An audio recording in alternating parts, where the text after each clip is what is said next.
آدم فیاض صاحب ایک طرف کاروبار کا افتتاح کر رہے ہیں، دوسری طرف افطاری کا اہتمام کیا۔ کاروبار میں اللہ تعالیٰ برکت دے۔ یہ کاروبار جس کے بارے میں عموماً ہم کہہ دیتے ہیں کہ نماز وغیرہ ہمارا فرض ہے، یہ ہمارا پیشہ ہے۔ قرآن مجید اللہ کے رسول علیہ السلام کے نقطہ نظر سے دین و دنیا کی یہ تفریق بالکل شرک ہے۔ یہ کوئی بات نہیں کہ دنیا کے کام الگ ہیں، دین الگ ہے۔ سب سے بڑا کارنامہ جو اللہ کے رسول علیہ السلام نے انجام دیا اور جس کا علامہ اقبال نے ذکر کیا، وہی آپ کی سب سے بڑی نعت ہے، از کلید دین درے دنیا کشاد، کہ دنیا کے کاموں کے دروازے حضور نے دین کی کنجی سے کھولے،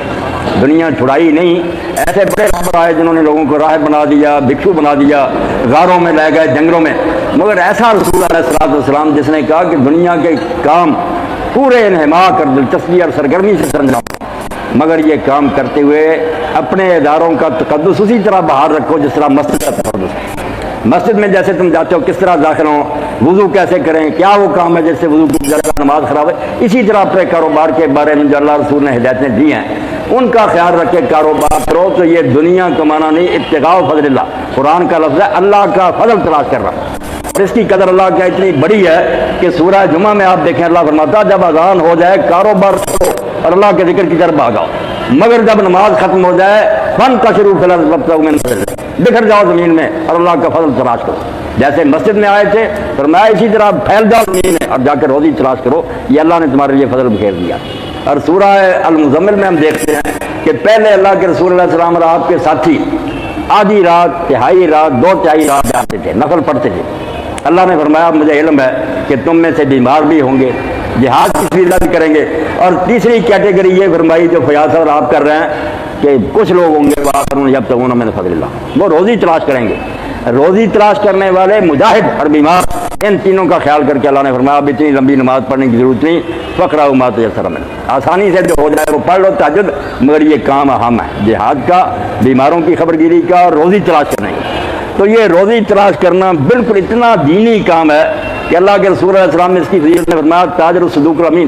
جو تجارت پیشہ آدمی سچ بولتا ہے اور امانت داری سے کام لیتا ہے، مان نبیین و صدیقین، اللہ ہوگا وہ نبیوں اور صدیقوں کے ساتھ جنت میں ہوگا۔ اس لیے یہ بالکل عبادت ہے، کوئی پیشہ نہیں ہے، مگر خیال صرف یہ رکھنا ہے کہ اس میں پڑھ کر ہم اللہ کو نہ بھول جائیں۔ سورہ نور میں اللہ کہتا ہے مومن تجارت کرتا ہے، خرید و فروخت کرتا ہے، لا تلہم تجارت ولا بیع عن ذکر اللہ، مگر جب اللہ کی یاد کا وقت آتا ہے نماز اس طرح گاہکوں کو چھوڑ کر کھڑا ہوتا ہے جیسے اس کو خرید و فروخت کی کوئی پرواہ نہیں، وہ کہتا ہے گاہک دیکھے جائیں گے اذان ہو گئی، اللہ کہتا ہے یہ ہے وہ تجارت ہے جو عقیدہ ہے کہ ایک مومن کے کرنے کا کام۔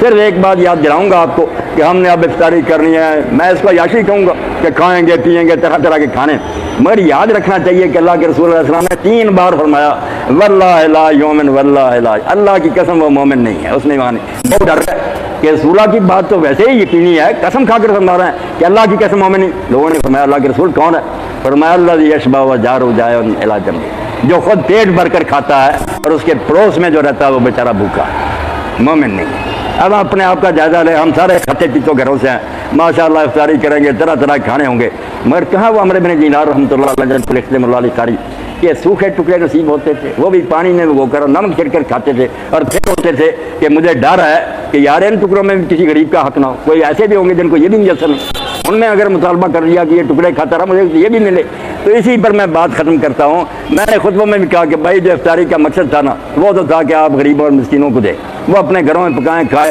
اب آپ کاروباری لوگ ہی اچھے بڑے جمع ہوتے ہیں، طرح طرح کے کھانے ہیں، مختلف انواع، کچھ کھاتے ہیں کچھ ضائع کرتے ہیں، اور کوئی خیال نہیں کرتے کہ اللہ کے رسول تو فرماتا مومن ہی نہیں ہے وہ لوگ جو آپ پیٹ کے کھاتے ہیں اور ان کے پڑوس میں غریب ہوتا ہے۔ تو اللہ توفیق دے، ہم رمضان المبارک میں جو روزے رکھتے ہیں امام جعفر صادق علیہ السلام فرماتے ہیں اللہ نے روزے جو رکھوائے اس میں ایک حکمت یہ بھی ہے کہ امیروں کو کم از کم احساس ہو کہ بھوک کیا ہوتی ہے۔ جب 4 پیر بھوکے رہیں گے شام کو اندازہ ہو جاتا ہے بھوک سے کیسے بے قرار بیٹھے ہیں، جن غریبوں کو اب بھی نہیں نصیب ہے 8 پیر میں نہیں کھانا ہے، ان پر کیا گزرتی۔ اسی لیے صدقہ فطر واقع کیا گیا کہ عید کی نماز پڑھنے کے لیے بعد میں آؤ، پہلے غریبوں کی عید کا اہتمام کرو، 2-4 دن پہلے ان کو پیسے پہنچا دو تاکہ وہ مطمئن ہو جائیں کہ ہماری عید اچھی گزرے گی، اب ہمیں گلیوں میں چکر نہیں لگانے پڑیں گے۔ اللہ نے کہا میرے پاس بعد میں آنا، پہلے میرے بندوں کی خبر لو، اگر بندوں کی خبر نہیں لیتے میرے پاس آنے کی کوئی ضرورت نہیں۔ اللہ نے اگر مال و دولت دیا تو اللہ قرآن میں سے خیر کہتا ہے کہ بری شے کوئی نہیں، بہت اچھی چیز ہے جو اللہ نے دی اور اللہ کا فضل ہے، مگر اللہ کے فضل کا حق ادا کرنے کے لیے ضروری ہے کہ جس کو یہ زیادہ ملا ہے اللہ کہتا تیری ضرورت سے جو زیادہ ہے اصل میں ان کا ایسا تیرے بھائیوں کا، تو نے چلاکی سے اگر جمع کر لیا تو ایجنسی بار ان تک پہنچا دے، تجھے ثواب ملے گا، کام ہو جائے گا۔ تو اللہ ہم سب کو توفیق دے کہ ہم اللہ کے رسول علیہ السلام نے جو تعلیم ہمیں دی ہے اس کو اپنے ذہنوں میں راسخ کریں، دلوں میں جگہ دیں اور اپنی زندگیاں اس طرح گزاریں، پھر یقین جانیں آپ کا اپنی دکان میں بیٹھنا ایسے بات ہے جیسے مسجد میں بیٹھتے ہیں۔ وآخر دعوانا الحمدللہ رب العالمین وصلی اللہ تعالی علی خیر خلقہ سیدنا و نبینا و مولانا محمد و آلہ و صحبہ۔